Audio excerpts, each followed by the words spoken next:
네, 안녕하세요. 이제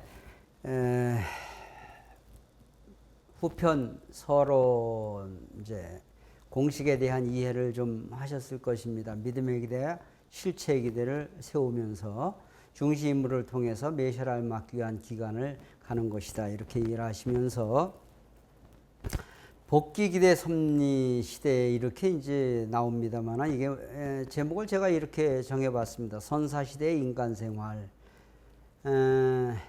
문자가 생겨나기 이전 시대를 원시 시대 혹은 선사 시대 이렇게 말하지요. 창세기의 역사가 아마 그런 형태가 되지 않았나 하는 생각을 하게 됩니다. 그래서 창세기에 나오는 인물이 복귀기대 섭리시대의 인물들입니다. 누구냐 하면은 아담, 노아, 아브라함 가정까지가 창세기의 중심 인물로 나오게 됩니다. 그래서 요 분들 세 분들을 엮어서 복귀기대 섭리시대의 인물들이다. 복귀 섭리를 준비하기 위한 터를 닦는 것이기 때문에 복귀기대 섭리시대에 이렇게 말하지요. 그래서 최초로다가 이제 아담 가정을 중심한 복귀 섭리에 대한 이해를 하려고 합니다. 제가 가끔씩 농담 삼아 이런 말씀을 드립니다. 아담이라는 이름을 아담이 지었습니까? 하나님이 지었습니까? 한번 생각해 보시기 바랍니다. 아담이라는 인물을 하나님이 지었냐, 아담이 지었냐? 많은 분들이 하나님이 지어준 거 아닙니까? 이런 사람들이 있습니다. 그런데 이 창세기 쉽게 말하면 모세오경이 쓰여지게 된 것은 그 이후에 한참 지난 뒤에 모세라는 분의 계시를 받았었죠. 다시 말하면 문자 시대의 이름을 만들었다 그 말이에요. 문자 시대가 아닌 시대를 선사 시대라고 말을 하죠. 아담이라는 이름도 무슨 말이냐면 최초의 인간 조상 이런 뜻을 가진 거예요. 그러니까 최초의 인간 조상이 한 분이 계셨을 거야.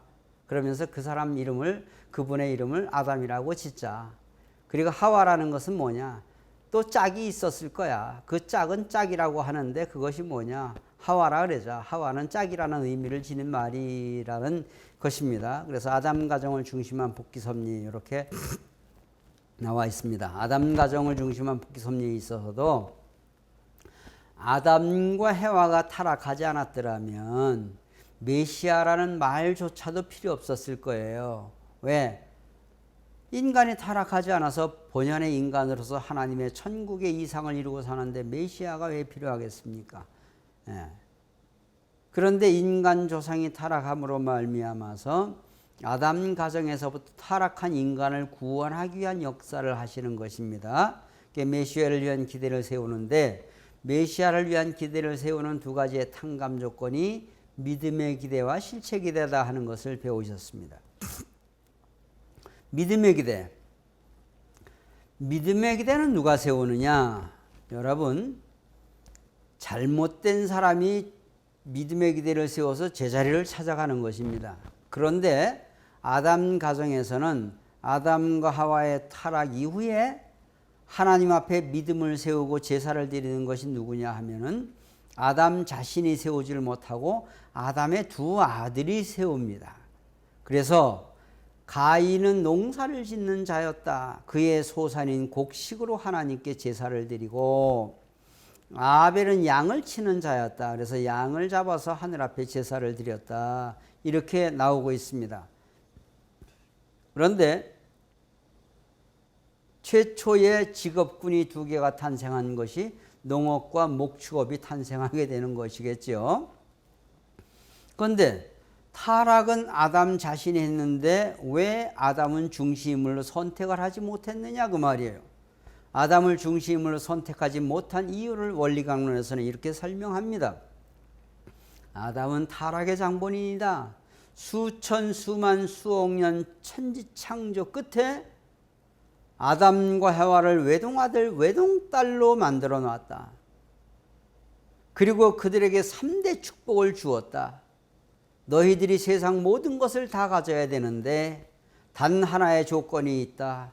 그것이 뭐냐 하면은 따먹지 말라고 하는 하나님의 교육을 통과하는 것입니다. 하나님의 말씀을 준행하는 것이었습니다. 그래서 축복을 주기 위해서 준비한 터전 위에서 한 가지의 조건만 지키면 된다라고 했는데 하나님의 말씀을 불신하고 선악과를 따먹었을 때 얼마나 하나님이 슬펐겠느냐. 그래서 하나님 앞에 그야말로 철천지 한을 안겨드린 최초의 타락의 장본인이기 때문에 속된 한국말로 하나님께서는 그야말로 꼴도 보기 싫다. 왜? 타락함으로 사탄 편의 입장이 되었을 때 하나님은 아담을 관리하지 못하고 또 원리적으로 볼 때도 뭐냐 하면은 하나님은 한 주인을 상대하는 원리적인 분이신데 타락함으로 두 주인을 상대하게 되었잖아요. 하나님은 창조주로 사탄이는 피를 더럽힌 혈연적인 주인으로 두 주인을 상대하는 비원리적 존재가 되었기 때문에 이 두 주인을 상대하는 것을 쪼개야 됩니다. 선의 표시체와 악의 표시체로 쪼개야 되는데 그 쪼개는 방법이 뭐냐? 이것이 해와의 타락의 경로에 의해서 쪼개지게 된다는 것입니다. 여러분들이 해와의 타락의 경로 이렇게 말씀을 드렸습니다만은 이게 무슨 말이냐 하면은 타락론으로다가 다시 기억을 해보게 되면은 영적 타락과 육적 타락이라는 것을 여러분들은 듣지를 못했습니다. 제가 뭐라고 설명을 드렸느냐 하면은 나쁜 생각하고 나쁜 짓 했다. 나쁜 생각이 영적 타락이고 나쁜 짓 한 것이 육적 타락이다. 이렇게 말씀을 드렸습니다. 다 아담은 하나님은 창조주여 사탄이는 피를 더럽힌 혈연적인 주인으로서 두 주인을 상대하는 중간의 입장에 떨어졌다. 후편 서론에서도 조금 전에 말씀을 드렸던 것입니다. 그럼 해와의 타락의 경로라는 것을 어떻게 봐야 되느냐 하는 거예요. 다 가인과 아벨은 다 같이 아담의 정자를 통해서 해와의 몸속에서 만들어진 아이들이에요. 그런데 어떤 아들은 선의 표시체로 어떤 아들은 악의 표시체로 세우느냐 그 말이죠. 그래서 이것은 해와의 타락의 경로인데 1차 타락이 천사장 누시엘과의 영적인 타락이다. 하나님은 따먹지 말라 하고 소식이었고 천사장 누시엘은 계속 와서 따먹어라. 따먹어도 죽지 않는다. 따먹으면 하나님과 같이 눈이 밝아질까 봐 먹지 말라고 한 것이 절대 그게 죄가 되지 않는다. 너희들은 죽지 않는다. 이렇게 말을 합니다. 그러니까 벌써 거기에서부터 자기가 육신의 생명은 죽지 않는다라는 것을 천사장으로부터 알았단 말이에요. 그리고 하나님께서 따먹으면 죽는다라는 뜻은 또 다른 죽음의 의미가 있다는 것도 알고 있었던 것이 천사장 누시엘이란 말이에요. 그러니까 이것이 사탄이 되었다 그 말이죠. 이게 천사장 누시엘과 해와의 비원리적인 상대로서의 과분한 입장이죠. 때 아닌 때에 때의 것을 바라는 과분한 입장. 이게 뭐냐? 사춘기 때 이성을 그리워하는 것이 싹이 텄다. 이것이 동기가 되었다라는 것이죠. 그래서 해와는 천사장과의 1차적인 영적인 타락을 하고 하나님께 돌아가려고 했던 복귀의 심정이 동기가 되어가지고 자기의 눈을 뜨고 나니까 아하 나의 짝은 영적인 천사가 아니고 같이 일을 하고 있는 육적인 아담이라구나 하고 아담을 유혹해가지고 아담과의 2차적인 성적인 관계를 맺게 됩니다. 그래서 이것은 때는 아니었지만 부부로 만들어진 복귀된 쉽게 말하면 원리적 상대였기 때문에 어떻든지 하나님께 돌아가려고 했던 그 심정이 동기가 되었다라는 거예요. 그래서 가인과 아벨은 다 같이 아담과 해와의 사랑을 통해서 낳은 아들입니다. 근데 첫 번째 아들이 나오니까 첫 번째 아들을 천사장 누시엘이 사탄이가 이건 내 것이다. 장자를 먼저 뺏어가 버립니다. 우리나라도 그랬고 이스라엘도 지금도 장손 유호법이 있습니다.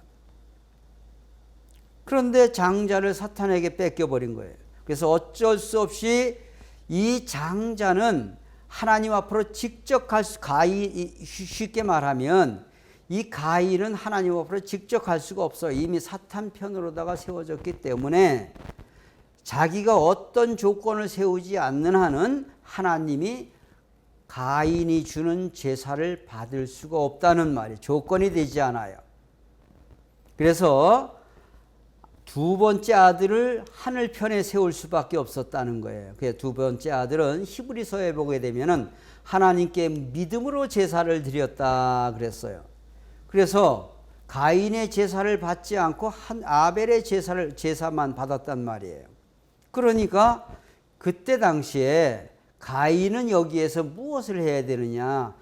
나의 제사는 하나님께서 받지 않고 아벨의 제사를 받는 것을 보니까 아벨에게 찾아가 가지고 동생아, 하나님께서 내 제물은 받지 않으시니까 네가 나와 더불어서 나의 제물을 같이 한번 내 입장에서 바쳐보지 않으련, 그러면서 가인이 아벨과 더불어서 아벨을 세워놓고 하나님께 갔더라면은 그때 당시에 섭리는 연장되지 않았을 것입니다.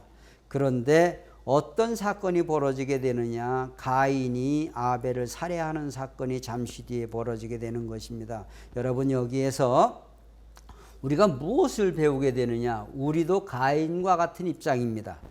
사탄 편에 세워진 입장이라 하더라도 하나님께서 요구하시는 일정한 조건만 세우면 하나님이 우리의 제사, 우리의 정성을 받으신다는 것을 보여주는 사건입니다.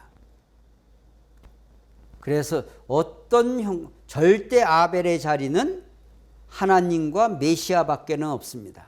절대 아벨의 자리는 하늘 앞에 완전히 서 있는 메시아로 오신 분, 그 다음에 하나님, 이것이 하나님 앞으로 들어가는 데는 우리가 그분을 통해서 들어가야 됩니다. 그래서 2000년 동안 기독교인들은 누구의 이름으로 기도를 했느냐? 주님의 이름으로 기도를 했습니다. 온 인류의 아벨적 존재고 지도자이기 때문에 그분 앞에 인정받지 않고서는 하늘 앞에 인정을 받을 수 없었기 때문에 그렇습니다. 그래서 우리도 반드시 우리의 지도자를 통해서 하늘 앞으로 나아가는 것입니다. 어떤 조건이 되더라도 가인과 아벨은 형제이지만 형제 간에도 하늘 앞에 먼저 간 형제가 있다. 하늘이 기뻐 받으실 수 있는 형제의 자리가 아벨의 자리고, 그리고 가인의 자리는 아벨의 자리를 통해서 하늘 앞으로 나가야 된다라고 하는 복귀의 공식이 있는 것입니다. 그래서 실체기대를 세워나가는데 가인과 아벨이 하나가 되어야 됩니다. 그런데 성경에 보게 되면은 가인이 아벨을 돌로 쳐서 죽입니다. 천지창조 영화에 보게 되면은 어떤 일들이 벌어지게 되느냐? 가인은 농사를 짓는 자였다. 아벨은 양을 치는 자였다 그랬습니다. 그런데 양을 치는데 양을 모는 목동들은 반드시 양을 앞에 세우고 뒤에 말을 타고 뒤따라가잖아요. 걸어가든지. 그런데 풀숲에 숨어있던 가인이 아벨이 지나가니까 돌로 쳐 죽였다고 성경에 나오는데 영화에서는 나무를 가지고 뒤통수를 칩니다. 그러니까 쓰러졌다가 일어나면서 살핍니다. 형이었거든요. 왜 그러냐면서 도망을 갑니다. 두 번째 치니까 완전히 퍽 쓰러지더니 다시 엉금엉금 기어갑니다. 그리고 세 번째 다시 한번 때리니까 완전히 죽습니다. 가인이 아벨을 때려 죽이는데도 천지창조 영화에서는 3세판의 원리가 적용되더라고요. 그리고 거기에서 아벨을 죽여서 보이지 않는 곳에 시신을 유기하고 돌아옵니다. 내 동생이 어디에 있느냐? 이렇게 아버지가 물으니까 내가 그를 지키는 자입니까? 그러면서 나는 못 봤다라고 말을 하지요. 그래서 에덴 동산에서 한 번도 살인사건이 벌어지지 않았을 때 최초의 살인사건이 벌어진 것이 형제지간에 형이 동생을 죽인 사건이라는 것은 엄청난 시사성이 큰 것입니다. 그래서 가인은 아벨을 사랑해야 됩니다. 사랑하되 죽기까지 사랑하고 그를 중보로 세워서 그에게 순종굴복하고 그를 통해서 선의 세계를 번식해 나가야 됩니다. 그런데 가인의 본 마음이 그러야 함에도 불구하고 타락함으로 말미암아서 어떻게 됐느냐 하면은 하나님의 입장에서 사랑하지 못하고 아벨의 제사를 드리는 것을 보고 하나님이 받으시는 것을 보고 거기에 시기하고 질투심을 느끼게 됩니다. 그래서 하나님이 받아야 할 사랑을 저놈은 받는데 나는 못 받구나, 못 받는구나, 그 생각을 합니다. 결국 자기의 위치를 이탈하고 형의 자리에서 벗어나 가지고 교만한 마음에 어떤 형태든지 살인 사건을 벌이게 되는 것입니다. 주관바다의 입장에서 주관성이 전도됐다는 거예요. 이거는 바로 에덴 동산에서 천사장과 해와의 입장에서 벌어진 것과 똑같은 사건이라는 것입니다. 천사장은 아담과 해와지요. 그래서 천사장은 인간을 통해서 인간을 사랑하되 죽기까지 사랑하고 그를 중보로 세워서 그에게 순종 굴복하고 그를 통해서 하나님의 뜻을 번식해야 하는 것이 천사장의 입장이었는데, 그 천사장이 사탄이가 돼가지고 시기 질투하는 마음, 교만한 마음, 혈기, 기 중에 제일 안 좋은 게 혈기거든요. 혈기는 사람을 죽이게 만듭니다. 그리고 이 땅에 악을 번식해놨다. 쉽게 말하면 악한 세상을 만들어 놨다, 그 말이에요. 그래서 우리는 반드시 지도자를 사랑하되 죽기까지 사랑하고 그를 중보로 세워서 그에게 순종을복하고 그를 통해서 하나님의 선한 세계를 이루어가는 것이 우리가 가야 하는 타락성을 벗기 위한 탕감 조건이라는 것입니다. 이거를 대대로 우리 교회에서는 애중굴통이다, 이렇게 이제 말씀들로서 전해져 나오고 있어. 사랑하자, 중보로 세우자, 지도자를 그에게 순종을복하자, 그를 통해서 우리는 하늘의 뜻을 전달받고 하늘의 이 뜻을 이어가자 하는 뜻입니다.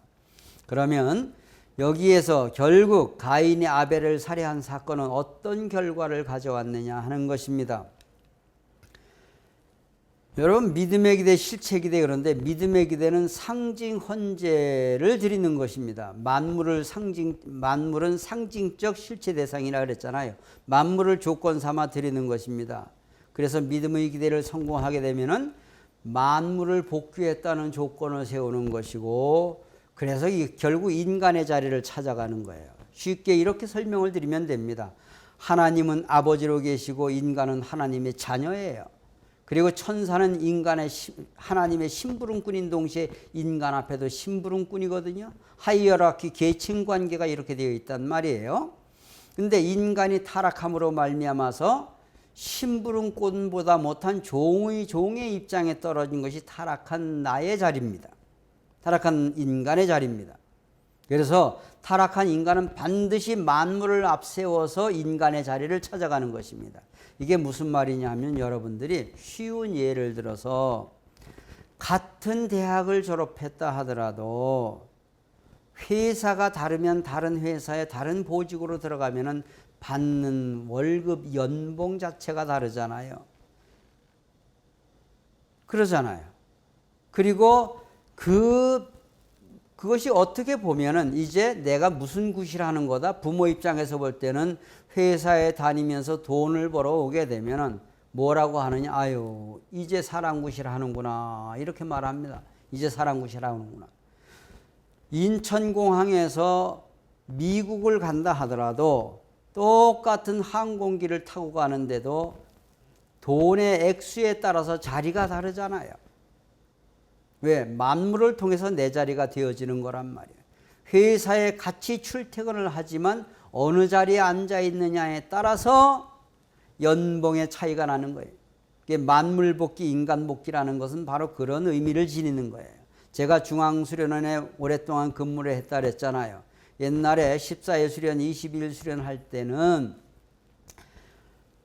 무엇을 했느냐 하면은 심정체일 훈련이라는 것도 했고, 만물복귀를 하루를 세워가지고 이제 불우 이웃돕기 해가지고서 함을 들고 나가가지고 모금을 해요.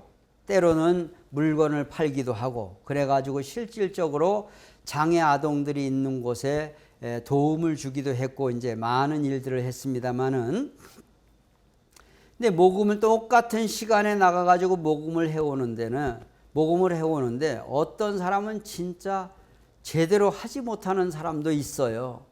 그런데 그 몇 시간 안 되는 동안에 갔다 와가지고 엄청난 돈을 벌어오는 사람들도 있거든요. 그런 것을 보면은, 이 사람이 어떤 자세를 가지고 만물복귀에 임했구나 하는 것을 알게 되지요.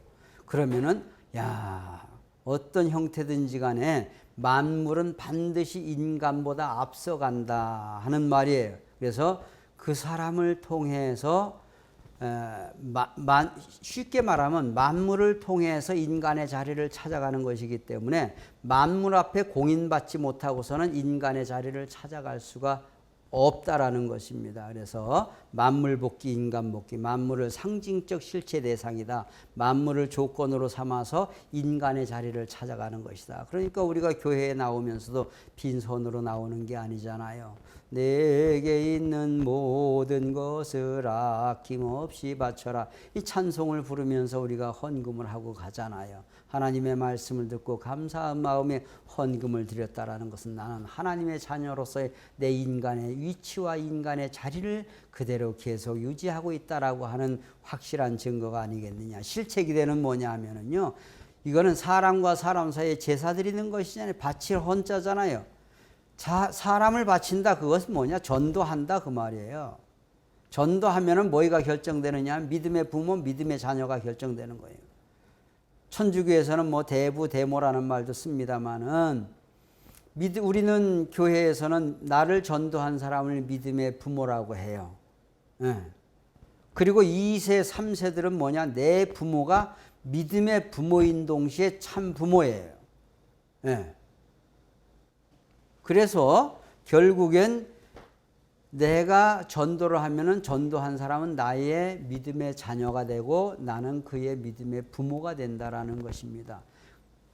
결국 교회를 다니면서 딸이 먼저 다니면서 어머니를 전도했을 때 어머니는 지상에서는 어머니지만 영계의 하늘의 기록으로 볼 때는 믿음의 부모는 딸이 되는 것입니다. 그래서 성경에서 먼저 난 자가 나중되고 나중 난 자가 먼저 된다는 것이 이렇게 역설적으로다가도 이렇게 이루어질 수가 있는 것이라고 생각을 합니다. 그래서 부모 복귀, 자녀 복귀다. 쉽게 가인은 아벨 앞에 순종을 해야 된다. 그러면서 거기에서 뭔가는 네가 나를 대신해서 제사를 바쳐봐라 하는 마음을 가져야 되는데 여기에서 혈기를 부렸지요. 그리고 아벨을 죽이는 결과를 가져오게 된 것입니다. 그래서 가인이 아벨을 죽인 것은 천사장이 해와를 타락시킨 것과 같은 입장입니다. 2대에 걸친 타락이라는 것을 기억을 해 두시길 바라면서 여기에서 배우는 교훈이에요. 하나님의 뜻은 절대적이에요. 그런데 뜻을 이루는 것은 인간이 하나님을 도와주지 않고서는 절대 뜻을 이룰 수가 없습니다. 하나님의 뜻을 이루는 것은 언젠가는 뜻이 이루어지지만 하나님의 뜻을 성사시키느냐 하는 것은 인간이 하나님을 도와드리지 못하고서는 하나님의 뜻은 이룰 수가 없다라는 것입니다. 그래서 뜻은 절대적이지만 인간에 대한 예정은 상대적으로 하신다. 쉽게 말하면 뭐냐 하면은 정성을 들이는 사람이 그 사람을 통해서 전도를 하려고 정성을 들였는데 그 사람이 그 정성을 받지 않으면 그 옆에 있는 사람이라도 그 정성의 결과를 가져오게 됩니다. 그래서 인간에 대한 예정은 상대적이다. 그 사람을 정성을 들였는데 그 사람이 받지 못하면 다른 사람이 복을 받을 수도 있는 것입니다. 그래서 그런 의미에서 우리는 내가 책임 못할 때는 내 일이 다른 사람에게로 갈 수가 있다는 것을 우리가 꼭 기억을 해 주시길 바라고, 아벨의 길 가인의 길을 이야기하는데 절대 아벨도 절대 가인도 없다고 제가 말씀을 드렸잖아요. 온유 겸손한 자세나 순종과 인내, 정말 지도자 앞에 순종하고 끝까지 참고 인내하면서 무슨 뜻이 있겠지, 무슨 사연이 있겠지 하면서 우리가 신앙적인 입장에서 하늘의 뜻을 따를 줄 아는 사람들이 되어야 되겠다 하는 말입니다. 지도자로서는 참고 인내하는 마음이, 온유한 마음이 모든 사람들의 응석이라도 받아줄 수 있는 그런 부모의 마음을 가져야 되고, 그리고 내가 또 끝까지 참고 인내하면서 지도자가 하는 일을 무슨 뜻이 있겠지, 무슨 사연이 있겠지 하면서 끝까지 참고 인내하는 마음도 필요하다라는 말입니다. 그리고 자녀 교육의 중요성이에요. 에덴 동산에서 조금 전에 말씀드렸듯이 한 번도 살인사건이 발생하지 않았을 그때에 어찌하여 형제지간에 이렇게 살인사건이 벌어졌느냐. 형제란 피를 나는 사이인데 이럴 수 없다는 거예요. 쉽게 이걸 뒤집어 놓고 말하면 아벨도 맞아 죽을 짓 했다는 이야기지요. 하나님이 자기의 재물을 받았을 때 가인을 섭섭하게 했지요. 형님이 미워서 그런 건 아닐 것입니다. 형님 어떻든지 제가 저 하늘 앞에 다시 한번 부탁을 해보겠습니다. 형님 우리 같이 가십시다. 그래야 되는데 거 봐라 너 네 재물은 안 받고 내 재물을 받았으니까 그러면서 교만한 마음이 아벨에게도 교만한 마음이 싹섰기 때문에 어떤 형태든지 간에 형이 동생을 죽일 생각을 하고 그걸 실천했다는 것은 동생도 대단한 교만을 했고 형님의 마음을 아프게 했다는 것을 알 수가 있습니다. 어떻든지 그런 일이 벌어져서는 안 되는 일이잖아요. 이것이 우리의 전형 노조입니다. 이것이 이 아담 가정에서 아담과 가인 2대에 걸친 탈선과 타락의 행위가 우리 이 세상에 벌어지는 모든 죄악의 근본 뿌리고 근본적인 전형 노정이 되었다는 거예요. 그래서 여기에서부터 우리는 죄의 근본 전형 노정을 발견하게 돼. 전형이라는 것은 사전적인 노정이잖아요. 그래서 아담 가정에서 하나님께서 메시아를 위한 기대를 세우기 위해서 가인과 아벨을 통해서 제사를 드리게 했는데 가인의 제사를 받고 아벨의 제사를 받지 않으심으로 말미암아서 거기에서 가인 아벨 지간에 살인사건이 발생하므로 메시아가 오시지 못했다 하는 말씀을 드리면서 노아 가정으로 넘어갑니다. 배경에 보이는 것은 노아의 방주가 머물렀다는 아라라트 산입니다. 해발 한 4,500m 되는 터키에 있는 산입니다만은 아담은 아들이 셋이 있죠. 가인과 아벨과 셋입니다. 그래서 가인은 에덴 동산에서 추방됩니다. 둘째 아들 아벨은 죽습니다. 그래서 아담 가정에서 세 번째 아들을 낳았는데 순수한 한국식의 발음이었는지는 모르지만 셋이라고 이름을 지었습니다. 세 번째 아들이다 그 말이죠. 기억하기 쉽게 연상법으로 말씀을 드린 것입니다. 셋의 후손 아담 이후 10대 1600년 만에 노아를 찾아 세웁니다. 노아에게는 아들이 또 셋이 있습니다. 셈과 함과 야벳인데 이 세 아들은 노아가 방주를 짓기 시작하면서 그 이후에 낳은 아들들입니다. 노아 가정에 있어서의 믿음의 기대는 누가 세우느냐? 중시 인물이 노아입니다. 노아는 어떤 분이었느냐? 당대의 의인이요 하나님 보시기에 완전한 자였다 그랬어요. 완전한 자라는 것을 원리강론에서는 죄가 없다는 뜻이 아니라 믿음이 좋은 자라는 뜻이다 이렇게 말을 하고 있습니다. 완전한 자였다. 그래서 얼마나 믿음이 좋았느냐. 비몽사몽간의 한마디의 계시를 믿고 한 번의 계시를 믿고 120년 동안 산 꼭대기에다가 배를 만든 사람입니다. 120년 동안 산 꼭대기에다가 배를 만들었다. 그 말은 뭐냐. 부인이 협조하지 않고서는 절대 안 되는 일입니다. 점심 도시락만 싸도 120년 쌌다. 42,800개를 싼 것입니다. 부인의 협조가 없이는 전혀 도움이 되지 이룰 수가 없다는 거예요. 이걸 제가 왜 이렇게 말씀을 드리느냐 하면은 많은 사람들이 부인이 반대하는데도 불구하고 산으로 올라갔다. 그러면 우리 원리적 기준이 참 가정의 원리 부부가 하나가 되어서 중심의 축을 이루었다라고 하는 설명을 하기에 지극히 부족합니다. 그래서 부부가 하나가 되어서 섭리의 중심이 되었다라는 가정을 그렇게라도 해드리는 것이 우리 원리적 기준에 맞는 것이라고 저는 기억을 하고 또 그렇게 강의를 하다 보니까 영계에서도 그 말이 맞을 수 있다라고 말씀을 하십니다. 그렇기 때문에 부인이 협조하지 않고서는 어떤 일도 할 수 없다는 것을 강의를 들으시는 분들은 다 아시지 않습니까? 그래서 120년 동안 산꼭대기에다가 배를 만들고 나니까 세상 만인의 가치보다 너 한 사람의 가치가 소중하다. 그래서 물로 세상을 심판하십니다. 이름하여 이것이 홍수 심판이라는 거예요. 그래서 홍수 심판에 살아남기 위해서 방주를 짓지 않습니다. 120년 동안 지은 그 방주. 그래서 결국 하나님께서는 노아에게 아담에게 해주셨던 3대 축복을 똑같이 해주십니다. 토시 하나 틀리지 않게. 창세기 9장 7절에 생육하고 번성하여 만물을 주관하라, 땅에 충만하라, 뭐 똑같은 조건으로 축복을 해주시게 됩니다. 그래서 이름하여 제2의 인간조상의 자리를 노아가 차지하게 됩니다. 아담이 하나님의 뜻을 배반했기 때문에 아담 가정에서 메시아를 위한 기대를 세우지 못해서 노아 가정으로 이제 메시아를 위한 기대를 세우는 중심의 역할이 옮겨지게 된 것입니다. 10대 1600년이라는 거예요. 방주는 세상이 타락했기 때문에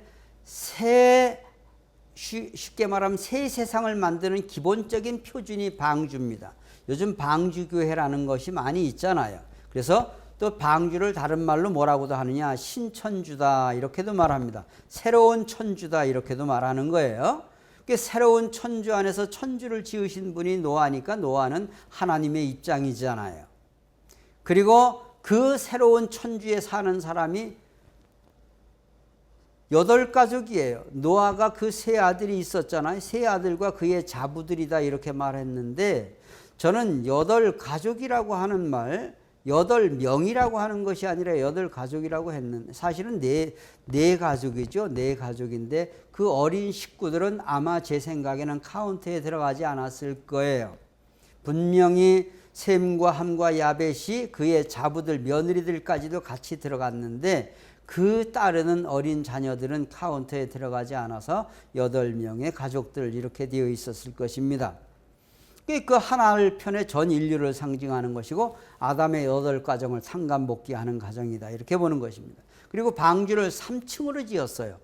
왜 그 바쁜데 3층으로 지었느냐? 구조적으로 하나님께서 자세히 방주를 지으라고 이렇게 지어라 하고 조금 이따가 보시겠습니다만 방주 규격까지도 층층이 다 말씀을 해 주십니다. 그것은 3단계를 통해서 완성되어지는 천주를 상징한다. 그리고 동물을 각기 암수 정결한 것으로 한 쌍씩 집어넣어라 이렇게 말씀을 하십니다. 이건 만물 세계를 상징하는 것입니다. 제작 기간이 120년이고 다 끝나고 이제 준비 세팅을 다 하고 하나님께서 하라는 대로 다 했습니다 하고 나니까 그제서부터 주야장창 40일 비가 내립니다. 하늘에서는 비가 내리고 땅에서는 샘이 터졌다라고 기록을 하고 있습니다. 물론 장마철에는 땅에서 솟는 샘물도 많이 있지 않습니까? 40일 홍수 심판은 40수는 사탄 분립수입니다. 마지막에 사탄 분립수가 40수입니다. 그래서 모든 성인들은 다 40일 금식을 통해서 하늘 앞에 공인받는 과정을 거치잖아요. 예수님도 40일 금식을 통해서 사탄 앞에 공인받는 과정을 거치게 되고요. 그 다음에 석가세존도 40일 금식을 통해서 보리수나무 밑에서 정성을 드리게 되고요. 그리고 모세는 40일 금식을 2차례, 엘리야도 40일. 그래서 우리 교회도 40일 금식을 하신 어르신들이, 선배님들이 많이 계시지 않습니까? 40수를 사탄 분립수라고 합니다. 사수는 땅수인데 땅에 사탄이 침범했다. 그것을 다시 찾아야 된다. 그래서 다시 돌아갈 귀자 10수를 곱하는 거죠. 그래서 40수는 사탄 분립수 이렇게 보는 것입니다. 그래서 우리 옛날에 수련이 있을 때도 3일 수련이 있고요. 그 다음에 일주일 수련, 7일 수련이 있고, 그 다음에 14일 혹은 12일 수련이 있고, 그 다음에 21일 수련, 40일 수련이 지도자 과정이죠. 그리고 120일 수련까지도 제가 직접 해봤습니다만은 120일 수련은 계절이 바뀌는 거 아닙니까? 여름에 들어오면 이제 눈 내릴 때 나아간다. 이런 계절이 바뀌는 수련도 있었단 말입니다. 제 노아의 방주 섭리, 하나님께서 노아에게 방주를 지으라고 할 때 노아의 연세가 480살입니다. 그래서 하나님의 말씀을 듣고도 입주의 허락을 받았는데도 돌아다니면서 전도하러 다닙니다. 물로 세상이 심판되니까 우리 다 같이 살자. 많은 사람들이 아니라 사람들이 다 마른 하늘에 무슨 홍수 심판이냐, 너들이나 들어가라. 그래가지고 아버지의 강권함을 가지고 가족들만 들어갔습니다. 그래도 가족 관리는 했다라는 것이 대단히 귀한 것이다. 저는 그렇게 보는 것입니다. 7일 동안 열심히 전도하러 다니지 않았겠습니까? 혼자 살려고 하진 않았을 거 아닙니까? 도와주었던 수많은 사람들이 있는데, 방주 짓는데. 2월 17일부터 비가 내려가지고 40일 주야장창 비가 내립니다. 사실 방주가 뜬 것은 3일 만에 떴다고 그러죠. 그리고 3월 27일까지 40일 동안, 그리고 150일 동안 창일하였더라. 150일 동안 배가 무리를 떠다녔다는 것을 창일하였더라 하고 성경은 기록하고 있습니다. 7월 17일 날 아라라트 산에 머뭅니다.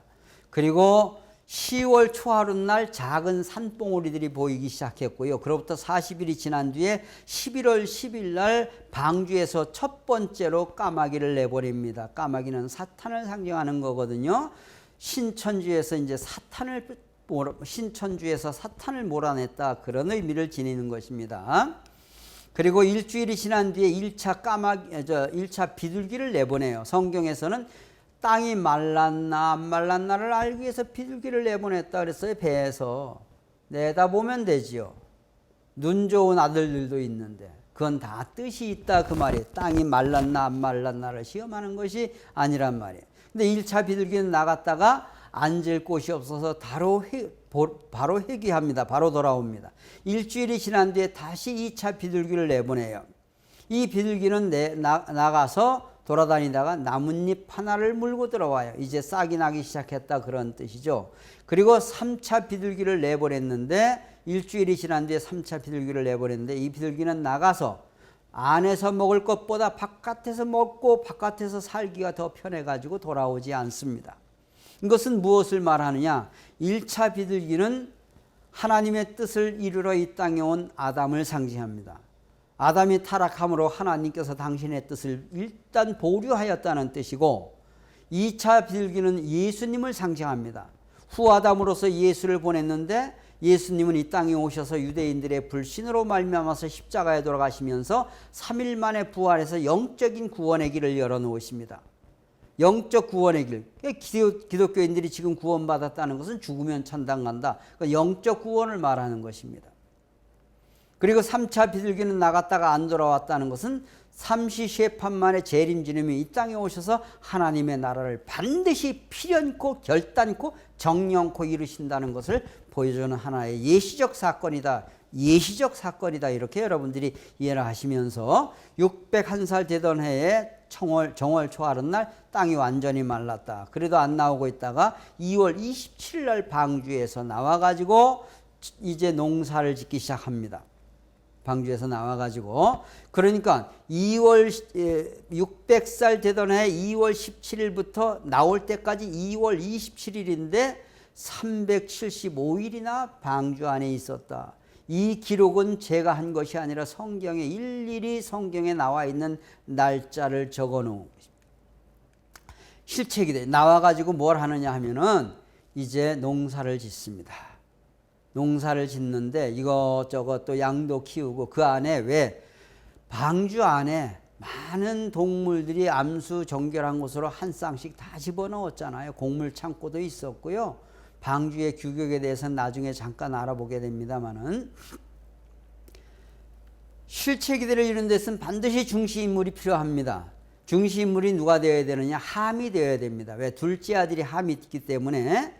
아담 가정에서는 가인이 되어야 함에도 불구하고 가인이 아벨을 살해했잖아요. 다시 말하면 둘째 아들 아벨이 중심물이 됐잖아요. 그래서 가인이 아벨과 하나가 되어야 되는데 그걸 못했단 말이에요. 그런데 여기서는 둘째 아들이 함입니다. 첫째 아들이 셈이고, 그래서 함이 중심물의 역할을 해야 되는데, 함은 아벨과는 다른 것이, 아벨은 하늘 앞에 믿음으로 제사를 드렸다고 히브리서에 분명히 나와 있는데, 함은 아버지가 방주 짓는 것을 보고 협조는 했을지 모르겠지만 특별히 하늘 앞에 1대1로 조건을 세우고 믿음의 기대를 세운 게 없기 때문에 아버지의 믿음을 상속받아야 돼요. 함은 아버지의 믿음의 상속자가 되어야 된다. 그런 말씀을 드리는 것입니다. 그래서 노아가 하루는 창세기 9장에 나오는 내용입니다. 제가 낯에 섭니다. 이렇게 이제 말씀을 드려놨습니다만, 이게 무슨 말이냐. 그때는 장막, 텐트 생활이죠. 텐트에서 이제 하늘 앞에 제사를 드린 다음에 포도를 만들어서 포도주를 담글 정도였으니까 몇 년이 지났다라고 볼 수가 있습니다. 포도주를 마시고 제사 음복으로 포도주를 마시고 온몸에 열이 나기 시작합니다. 이게 장막 텐트 바깥으로 가족들을 다 나가라 그리고 그 텐트 안에서 몸에 열이 나니까 자기도 모르게 옷을 완전히 벗고 샤워를 하고 자기도 모르게 잠이 들었습니다. 그런데 완전히 옷을 벗고 잠이 들었는데 그 잠든 모습을 누가 봤느냐? 함이 봤습니다. 함이 보고 나서 깜짝 놀래가지고 밖으로 나가서 형제들에게 찾아갑니다. 형제들아, 야, 큰일 났다. 아버지가 완전히 옷을 벗고 누우셨다. 뭔가 정신이 이상해진 것 같다. 그러면서 뒷걸음질 쳐와서 장막의 문을 열고 뒷걸음질 쳐와서 중요한 하체 부분만 덮어놓고 나갑니다. 근데 아버지가 눈이 떴습니다. 분명히 자기는 벗고 잤는데 하체를 가렸습니다. 누가 내 몸을 가렸느냐 그랬더니 셈이 있다가 아버지가 약간 맛이 갔다고 해서 우리가 와서 아버지를 덮어드렸습니다. 함이 아버지 벌거벗은 것을 봤습니다. 이렇게 말하니까 그때 노아가 하는 말이 함에게 이런 저주를 합니다. 너는 왜 내 몸을 가렸느냐? 너는 내 형제들의 종들의 종이 될지니라. 이런 저주를 내리게 됩니다. 당연히 아버지 벗고 계신 거 가려드리는 것은 당연한 자식의 도리인데 이것을 내 형제들의 종들의 종이 될지니라 이렇게 저주를 합니다. 이게 그냥 저주가 아닙니다. 하나님을 대신한 말입니다. 일부 목사님들은, 기독교 목사님들은 이제 마지막에 할 일 다 하고 나니까 정신이 갔기 때문에 자식에게 그런 저주를 했다. 이렇게 말하는 분들도 계십니다만은 이것은 무슨 뜻이 있는 것입니다. 무슨 뜻이 있느냐? 노아 가정은 아담 가정을 1대1로 탕감복귀하는 가정이에요. 노아가 아담은 에덴 동산에서 원래 타락하기 전에는 알몸으로 살면서도 부끄러워하지 않았어요. 그런데 타락한 이후에 자기들의 몸이 알몸인 것을 깨닫고 부끄러워서 하체를 가리고 나무 뒤로 숨게 됩니다. 이거는 죄 지은 사람들의 행위예요. 행위. 숨는다, 가린다. 이것은 죄 지은 사람들의 행동이거든요. 근데 아담의 입장을 그대로 탕감복귀해야 할 것이 노아입니다. 노아는 자기도 모르게 비몽사몽간에 계시를 받고 120년 동안 방주도 만든 사람입니다. 그리고 거기에서 옷을 벗고 잠이 들었을 때 그 노아의 믿음을 상속받아야 될 것이 누구냐 하면 둘째 아들 함입니다. 노아가 벗었다라는 것은 자기도 모르지만은 에덴 동산에서 아담이 하나님 앞에 알몸으로 살면서도 부끄러워하지 않았던 타락 전의 입장을 복귀하려고 하는 것입니다. 이걸 탕감복귀라고 하는 것입니다. 그런데 그 모습을 보고 함이 부끄러워했다는 거예요. 아버지의 심정을 상속받지 못하고 아버지가 이상해졌다. 아버지의 벌거벗은 모습을 보고 부끄럽게 여기고 그걸 가렸다라고 하는 거예요. 이것은 타락 이후의 모습입니다. 그래서 결국 함의 마음, 부끄러워하는 함의 마음에 사탄이 침범했다는 것이죠. 그래서 에덴 동산에서 아담이 타락 이후에 되어진 모습을 그대로 재현하고 반증하는 결과를 가져왔다는 거예요. 그래서 함은 부끄러워한 것은 이것은 옷을 벗었는데 부끄러워하는 것은 어떻게 보면 요즘에는 당연한 것이잖아요. 근데 자기가 에덴 동산에서 벌어진 것을 내가 탕감복귀한다는 것을 전혀 모르면서 하는 행동이기 때문에 일상적인 우리의 이성과 같은 행동이에요. 부끄러워한 거 당연히 벗은 거 부끄러워하는 거 당연한 거 아닙니까? 그런데 그게 죄가 되었다. 그 말은 엄청난 조건을 세워가지고 탕감복귀의 길을 가고 있는 중시물의 길을 막았다라는 것입니다. 아버지의 그 엄청난 120년 동안의 수고로움을 헛되게 하는 것, 그 중시물의 역할의 사명을, 심정을 상속받지 못한 것이 함의 마음이죠. 그래서 부끄럽게 생각한 것, 이것은 자기의 잘못을 스스로 인정하는 거죠. 그러나 원리에서는 분명히 말합니다. 문명의 발전은 사람이 옷을 입게 되어 있는 것은 당연한 것이다. 노아 가정은 아담 가정을 1대1로 탕감복귀하는 가정인 까닭에 나체 섭리는 노아 가정에서 함에게 믿음을 상속하게 한 하나의 노아 가정에 한정된 특수한 조건이지 누구나가 다 그런 조건을 세우는 것은 아니라는 것으로 원리는 분명히 못 받고 있습니다. 결과가 어떻게 됐느냐? 함의 실수로 실체기대에 실패하고 맙니다. 형제들의 종들의 종이 될지니라. 그래서 우리는 무슨 뜻이 있겠지, 무슨 사연이 있겠지 기도하고 정성 들여야지 절대 좀 이상한 일을 지도자가 한다고 선동하지 말아야 되겠다 그 말이에요. 지도자가 왜 저런 생각을 하고 저런 일을 할까 하고 선동을 하게 되면 그것이 사탄 침범의 조건이 될 수가 있다는 거예요. 왜? 불신의 조건이 되기 때문에 그래요. 뭐 똑같은 자기나 나나 지도자 똑같은 사람인데 뭘 지가 특별하다고 그러면서 그것은 이미 불신의 조건이 세워진 거예요. 아, 우리의 지도자가 나보다는 더 고민을 많이 하겠지. 그러니까 저런 일을 하시겠지. 이렇게 생각을 해야지.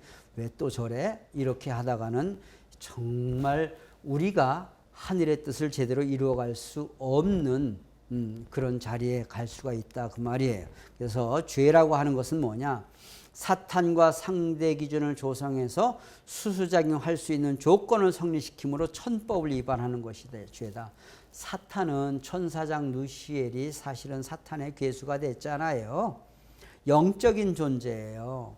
영적인 존재와 상대 기준을 조성한다는 말은 나쁜 생각만 해도 죄가 된다 그 말이에요. 나쁜 생각을 하면은요, 나쁜 귀신이 와서 그 짓을 하게 하거든요.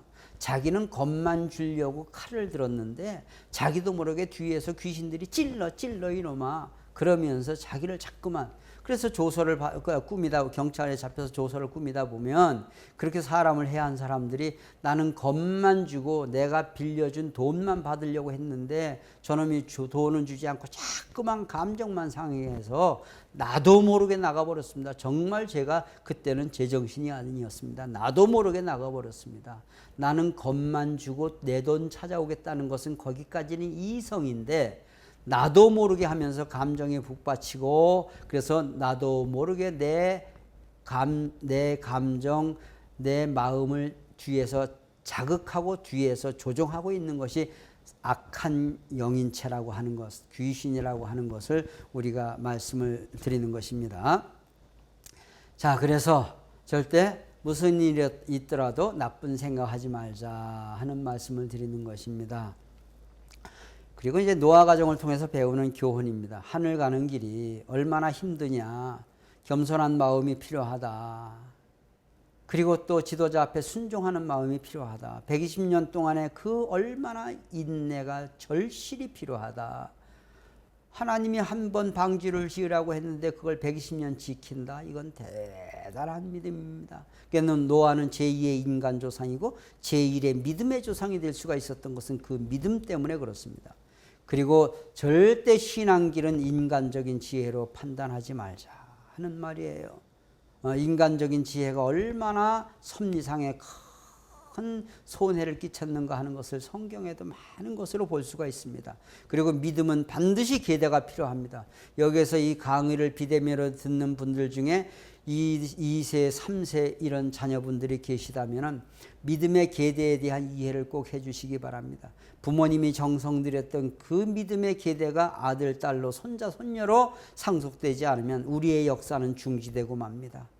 우리가 참부모님을 모셨던 그 기준 그대로 그 믿음의 계대를 이어받아 가지고 아들, 딸, 손자, 손녀대로 가는 것이 우리 가문이 사는 참된 가정의 길이라는 것을 꼭 기억을 해 주시길 바랍니다. 그리고 뜻에 대한 예정은 절대적이다. 하나님은 언젠가 동쪽에서 해가 떠서 서쪽으로 해가 지는 것, 만고불변의 진리이듯이 하나님의 뜻은 반드시 언젠가 이 땅에서 이루시고야 마신다는 것입니다. 그리고 인간에 대한 예정은 상대적이다. 그래서 사람을 세웠지만 그 인물이 책임 못하면 반드시 그 인물을 제거하고 다른 사람을 통해서 하늘의 역사를 전개해 간다. 하늘은 절대 손해보지도 않고 당신의 프로그램대로 하나님의 뜻을 이루는 것인데, 홍수의 프로그램을 제대로 이루어 드리느냐 못 이루어 드리느냐는 것은 우리의 역할에 따라서 달라질 수가 있다는 말입니다. 노아의 홍수 정말 일어났던 것일까? 이것은 역사적으로 나타난 사건입니다. 역사적으로 나타난 사건인데 아라라트 산이라고 해서 해발 한 4,500m가 되는 터키와 아르메니아 이쪽 지방에 거쳐져 있습니다. 방주의 길이가 규빗으로다가 나눕니다만 이것은 요즘 말로는 한 135m, 높이 한 13m, 넓이 한 23m 정도 된다고 합니다. 터키 동북부, 그 다음에 러시아, 아르메니아 이 지역에 거쳐 있는 산이 5,000m가 넘는다 그래요. 그런데 한 4,500m 이상은 만년설로 항상 덮여 있다 그러죠. 그런데 요즘에는 뭐 많이 녹는다 그래요. 그리고 이 탐사 기록들이 쭉 나와 있습니다. 한번 보시기 바랍니다. 터키의 지진 조사반들이 1800년대 후반기에 갔다 왔고요. 이거는 전부 다 인터넷 기록에도 나오는 것입니다. 1916년에 러시아 비행사 로스코피카가 항공사진을 촬영해 가지고 로마노프 황제가 백서를 발간합니다. 방주 백서를. 그런데 이듬해 볼셰빅 혁명으로 완전히 소실되어 버리고 맙니다. 그리고 1974년도에 터키 정부에서 탐험을 금지했다가 그다음에 82년도 해제되어 가지고 달나라에 갔다 왔던 암스트롱도 거기에 다녀오게 됩니다.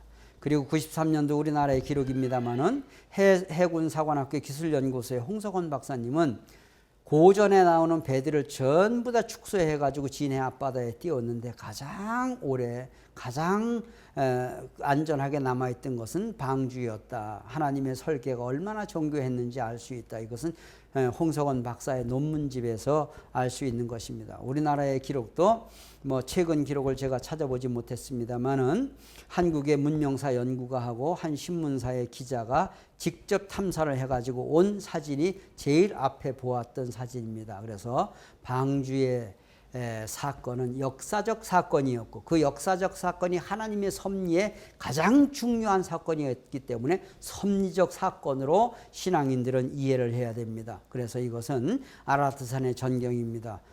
멀리서 보이는 터키 지방에서 관광객들이 찍어온 것입니다만은 그래서 이 섭리적 사건, 역사적 사건이 섭리적 사건이 되어서 있었던 것이고 수많은 과학자들이 방주 놓였던 자리를 연구한 흔적이 지금 유튜브에도 엄청나게 나와 있습니다. 그래서 방주에 대하여 하고 유튜브를 살펴보면 실제 사건으로서 방주 사건이 일어났다는 것. 그러니까 성경은 전설의 고향을 이야기하는 것이 아니라 역사적인 것이 섭리적으로 규명되어 나오고 있는 것이 성경이라는 것을 여러분들에게 말씀을 드리면서 이 시간 강의 마치도록 하고 다음 시간에 뵙겠습니다.